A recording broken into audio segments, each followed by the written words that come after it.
Director Parashuram గారితో movie తీయటానికి ఏ hero present అయితే ఇంట్రెస్ట్ చూపిట్లా. ఎందుకంటే గీత గోవింద్తో మంచి హిట్ అందుకున్న పరశురామ్ గారు నాగ చైతన్య గారితో మూవీ తీస్తా అని చెప్పారంట. కానీ కొన్ని 1.5 ఇయర్ 1 ఇయర్ దాకా అసలు ఏమీ మాట్లాడలేదంట. తర్వాత ఫ్యామిలీ స్టార్ అనే మూవీ అనౌన్స్మెంట్ అయితే చేయడం జరిగిందంట. అయితే ఆ టైంలో నాగార్జున గారు నాగ చైతన్య గారికి బాగా కోపం వచ్చిందంట. కానీ ఏం అనలేక సైలెంట్గా ఉన్నారు. అది రీసెంట్ టైంలో ఒకసారి చెప్పడం అయితే జరిగింది. ఇలా నేను పరశురామ్ మూవీ అనుకున్నాం, కానీ నా మూవీ కాకుండా తనతో విజయ్ దేవరకొండ గారితో ఫ్యామిలీ స్టార్ అనౌన్స్మెంట్ చేశారు. అయితే ఆ టైంలో నాకు అసలు ఒక మాట కూడా చెప్పలేదు. ఆ టైంలో నేను కొంచెం బాగా డిసప్పాయింట్ అయితే అవ్వటం జరిగింది అని.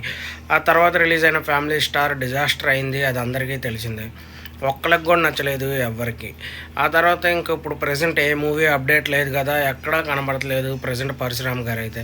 రీసెంట్ టైంలో మరి మూవీస్ రిలీజ్ అవుతాయా అనే టైంలో అయితే చాలా కష్టమనే చెప్పుకోవచ్చు.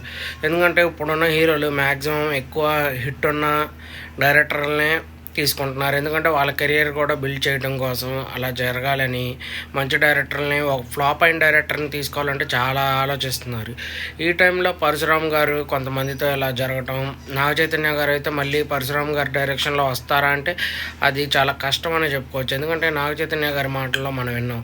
అలా 1.5 ఇయర్ వెయిట్ చేసిన తర్వాత అలా చేయడం చాలా కష్టం అనే చెప్పుకోవచ్చు. మరి ఏం జరిగిద్ది, మళ్ళీ నాగ చైతన్య గారితో మూవీ తీస్తారా లేదా అనేది మాత్రం మనం వేచి చూడాలి. అలాగే మన ఛానల్ కొత్తగా ఎవరన్నా చూస్తుంటే సబ్స్క్రైబ్ చేసుకోండి ప్లీజ్. అయితే పరశురామ్ గారి మూవీస్లో నాకు బాగా ఇష్టమైన సినిమా అయితే గీతా గోవిందం అనే చెప్పుకోవచ్చు. ఆ మూవీ చాలా అంటే చాలా బాగుండిద్ది పరశురామ్ గారిది.